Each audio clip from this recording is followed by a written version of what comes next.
হয় মৰমৰ ছাত্ৰ ছাত্ৰীসকল, আজি এটা নতুন চেপ্টাৰ লৈ আহিছো। যিসকলে অংক একেবাৰে বুজি নোপোৱা আজি এই ভিডিঅ'টো চাই লোৱা, একদম ইজিলি বুজি পাবা। অকল এই ভিডিঅ'টো চালেই হৈ যাব, তোমালোকে বেলেগে কৰিবই নালাগে। একদম সহজ পদ্ধতিত প্ৰতিস্থাপন পদ্ধতিৰে কেনেকৈ সমাধান কৰে একদম শৰ্টকাট চুটি পদ্ধতিত শিকাই দিম। তোমালোকে যিসকলে অংক টান পোৱা 5 মিনিট সময় ইয়াত ৱেইট কৰি দিয়া, তোমালোকে সম্পূৰ্ণ কথা ভালকে ক্লিয়াৰকে বুজি পাবা আৰু অতি সহজে কৰিব পাৰিবা। বেছি দীঘলীয়া নকৰো, শৰ্টকাট কৰিম।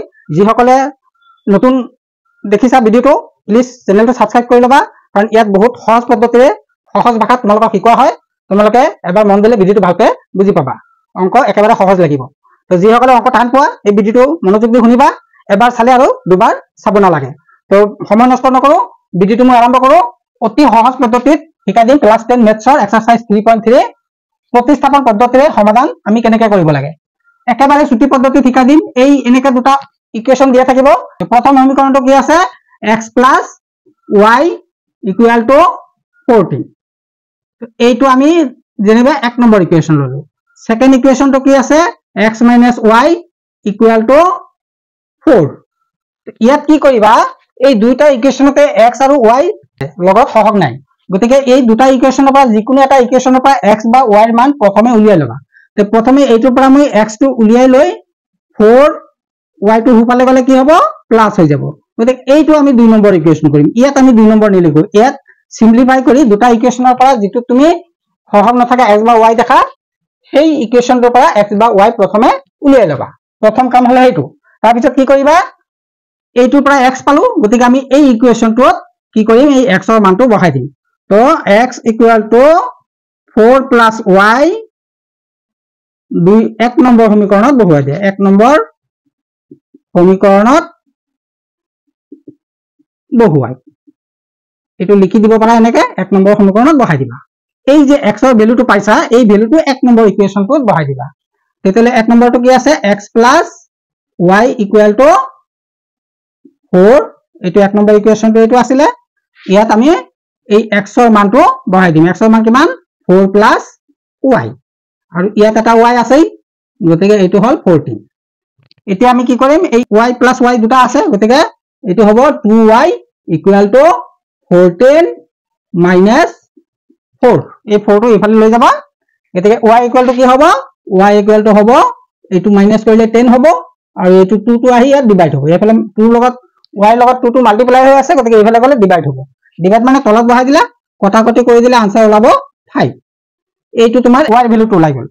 y ভ্যালুটো যেতিয়া ওলাই যাব, তেতিয়া কি কৰিবা, এই y ভ্যালুটো তুমি এই যে x ইকুৱেল টু উলিয়াই থৈছিলা ইয়াতে বহাই দিবা।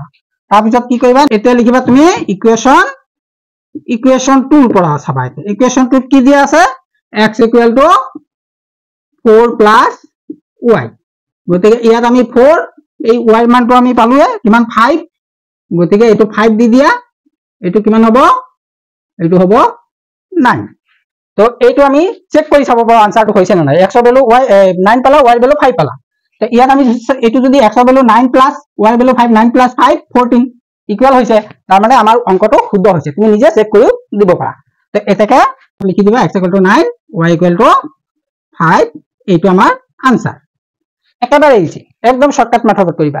এই দুটা ইকুৱেশ্যন দিয়া থাকিব, দুটা ইকুৱেশ্যনৰ পৰা যিটো ইকুৱেশ্যনত x বা y সহগ নথকা দেখিবা, অৰ্থাৎ সহগ নথকা চলক যিটো আছে, সেই ভ্যালুটো তাৰ পৰা উলিয়াই মাৰ্কিং কৰি ল'বা, ইকুৱেশ্যন মাৰ্কিং কৰি ল'বা। তো তাৰ পিছত নেক্সট ইকুৱেশ্যনটোত সেই ভ্যালুটো বহুৱাই দিলে হ'ল। প্ৰতিস্থাপন কৰা মানে বহুৱাই দিয়া। গতিকে এইটো হ'ল আমাৰ সমাধান কৰা আটাইতকৈ সহজ পদ্ধতি। তো ভিডিঅ'টো কেনেকৈ পালা, যদি ভাল লাগিছে লাইক কমেণ্ট শ্বেয়াৰ কৰিবা, বন্ধু বান্ধৱক ভিডিঅ'বিলাক শ্বেয়াৰ কৰিবা। এতিয়া কুৱেশ্যন নম্বৰ 2। কুৱেশ্যন নম্বৰ 2 কি আছে, s minus t equal to 3। তো ইয়াতে দেখিছো আমি চলকটো চিম্বল দুইটা আছে। এইটোত আকৌ চলকৰ লগত 3 ডিভাইড আছে, ইয়াত 2 ডিভাইড আছে, গতিকে এইটোৰ পৰা আমি প্ৰথমে s টো উলিয়াই ল'ম। s equal to 3 plus t, এইটো আমি 1 নম্বৰ কৰি ললো। ঠিক আছে। তাৰ পিছত তোমাৰ 2 নম্বৰটোত আছে s by 3 plus t by 2 equal to 6। এইটো তুমি অলপ সিম্পলিফাই কৰি ল'ব পাৰা। সিম্পলিফাই কৰি ল'লে কি হ'ব, তে ইজি হ'ব। এইটো চোৱা, তলত 3 আছে, এইটো 2 আছে, গতিকে আমি কি কৰিম, এইটো এলসিএম লৈ ল'ম। এলসিএম ল'লে এইটো 6 হ'ব। তো 6 ত 3 2 টাইমছ 2s হ'ব, এইটো 2 ইনটু s প্লাস এইটো 6 ত 2 3 টাইমছ হ'ব, 3 ইনটু t 3t।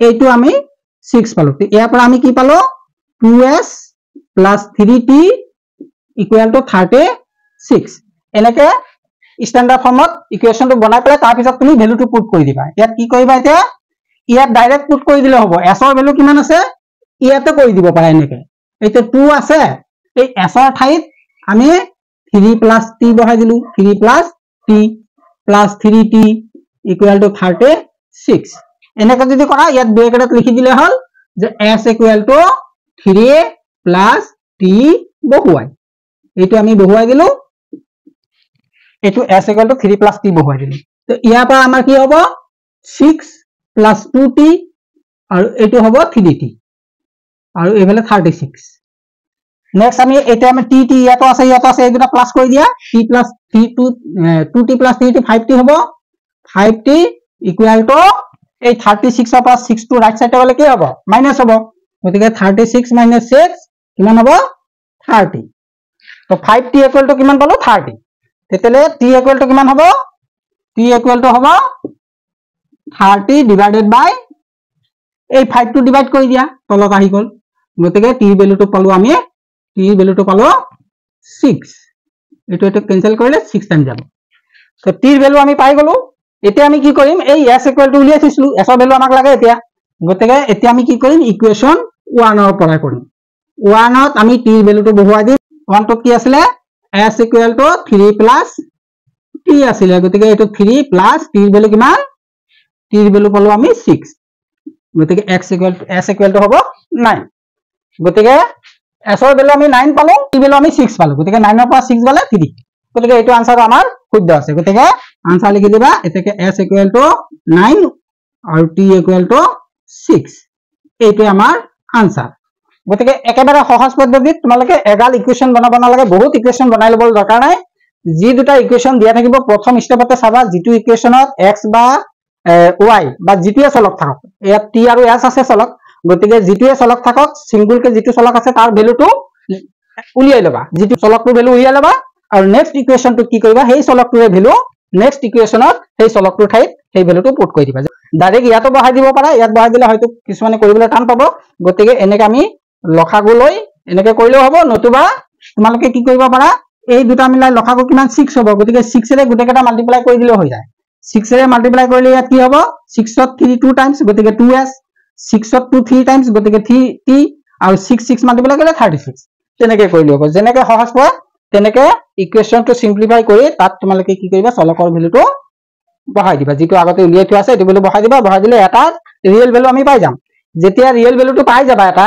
তেতিয়া কি কৰিবা সেই ভ্যালুটো আকৌ যেটো ইকুৱেচনৰ পৰা এটা চলকৰ ভ্যালু উলিয়াই থৈছিলা সেই ইকুৱেচনটোত পুট কৰি দিবা দুইটা চলকৰ ভ্যালু ওলাই যাব গতিকে ভিডিওটো কেনেকা লাগিলে যদি ভাল লাগিছে লাইক কমেন্ট শেয়াৰ কৰিবা যদি বুজি পোৱা নাই কমেন্ট কৰিবা কমেন্টত মই বুজাই দিও যে আজিলৈ মানে পিছত আকৌ লগ পাম thank you very mass by Tata